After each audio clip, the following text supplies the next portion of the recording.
반갑습니다. 테크인 주주 여러분들. 일단 테크인의 주가 심상치가 않죠.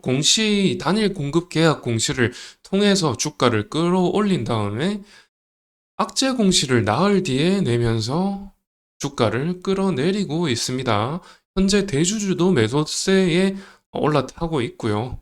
그러면은 이런 주가 움직임을 공시를 통해서 좀 보시고 또 매크로적인 부분도 함께 말씀드려 볼게요. 자, 우선은 공시 25일자에 단일 공급 계약 체결 공시가 나왔고 29일자에 악재성 파생 상품 손실 발생 공시가 나왔습니다.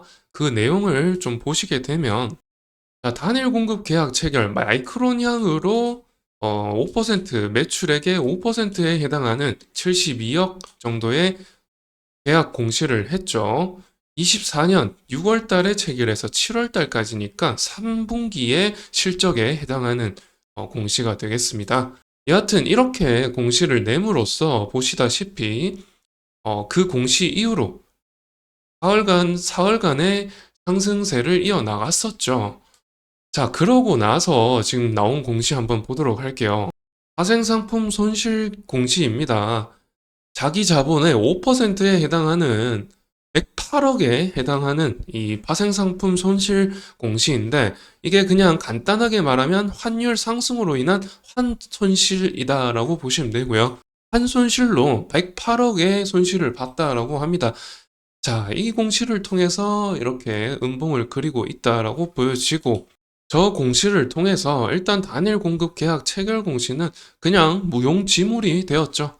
여하튼 지금 테크잉의 시가총액은 2조입니다. 2조에 상당하는 어떤 주가를 형성하고 있는 상황 속에서 가뜩이나 밸류에이션 고평가 움직임으로 밸류에이션 재종 조정이 이루어지고 있는 글로벌적인 움직임 속에서 이런 단일 공급 계약 체결 공시를 내므로써 주가를 끌어올린 다음에 물론은 이틀이나 지난 상황이죠. 물론 이틀 지난 상황이지만은 이미 뭐 했었죠. 29일자에 저 공시가 나오고 하락했다가 그 부분 반납됐다가 가격 반영이 되었다가 이제 양봉이 나왔습니다. 양봉이 나왔으나 여하튼 지금 외국인이 매도세를 이어나가고 있고요.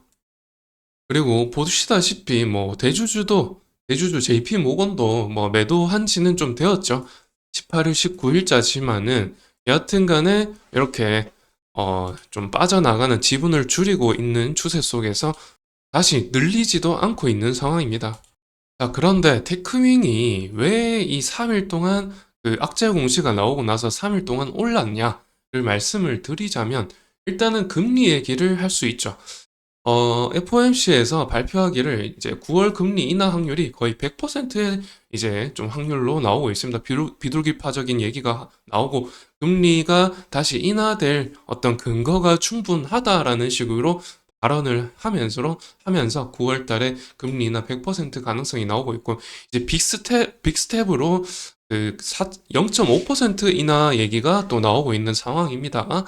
그런 상황이라 아무래도 이제 SMH 지수도 반등해주고 추세 전환했죠. 그래서 이렇게 보시다시피 저항 채널 이렇게 하락 추세 속에서 이렇게 한번 추세 전환이 나왔었는데 이때 추세 전환에 의해서 이때 물량이 제법 많이 몰렸을 겁니다. 그래서 다소 여기에 매물대 소화가 좀 필요했을 건데 아무튼 다음 날에 이렇게 큰 음봉이 나왔었죠. 이렇게 지금 여기 한번 저항 채널을 뚫었거든요.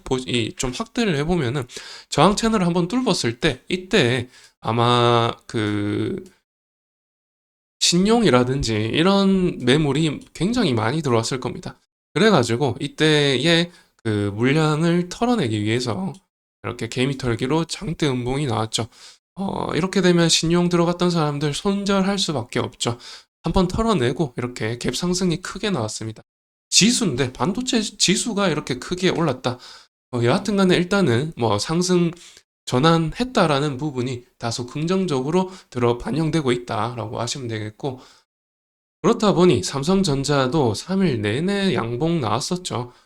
근데 이제 좀 반대적인 모멘텀을 말씀드리자면은 아까 지수에서부터 좀 시작이 되는데 자, 제가 말씀드렸다시피 지수가 이렇게 지금 급등을 했죠. 무려 지금 계산을 해보면 7.4%나 오른 수치입니다. 여기 230에서 245까지, 247까지 정도 올랐었는데, 무려 지수가 7%, 7.4%나 올랐다라는 것은, 또 갭상승이 이렇게까지나 되었다는 것은, 여하튼 간에 이렇게 공포를 줬다가 이렇게 끌어올린 것인데, 이렇게까지 많이 오르면 사실 그에 따른 또 반대적인 모멘텀이 생기죠. 저항이 거세게 생기고 반대적인 어떤 차익 실현 매물도 굉장히 많이 나오고, 그렇다 보니 이 국장에도 이런 영향을 주고 있는 것이죠. 삼성전자 보시다시피 이렇게 볼륨이 큰 주식이 이렇게 장대 양봉이 나오고 이렇게 갭상승이 나오면은 아무래도 이 반대적인 모멘텀이 나올 수밖에 없어서 이렇게 장대 음봉이 나오고 있는 것이죠. 아무래도 그 매물대 수화라는 든지 이런 것이 이제 작용하고 있는 것이겠지만은, 여하튼 뭐 삼성전자도 마찬가지고 테크윈도 마찬가지로 상승분이 갭상승분이 반납되면서 매물대가 소화가 이루어지고 있고, 여하튼 간에 이제 앞으로 어떻게 될지는 모르겠으나 이 상승세를 이어갈 가능성이 좀 높아 보이긴 하나, 종가를 봐야 할 것 같습니다. 종가를 봐야 할 것 같지만, 여하튼 뭐 움직임 자체는 조금 삼성전자랑은 조금 다르게 움직이고 있습니다. 갭상승 부분만 반납되는 것이 아니라 외국인이 실망 매물로 좀 계속해서 나오고 있는 어떤 움직임, 외국인이 매수가 들어와야 올라가는 종목입니다. 테크잉은. 그런데 외국인이 빠져나가고 있다는 점이 다소 마이너스다라는 말씀을 드리는 거죠. 그리고 계속해서 말씀드리지만 테크빙 자체 종목 자체는 뭐 3사 이제 IDM 업체 3사에 납품할 만큼의, 파운드리 3사에 납품할 만큼의 굉장히 메리트 있는 업체이기는 합니다.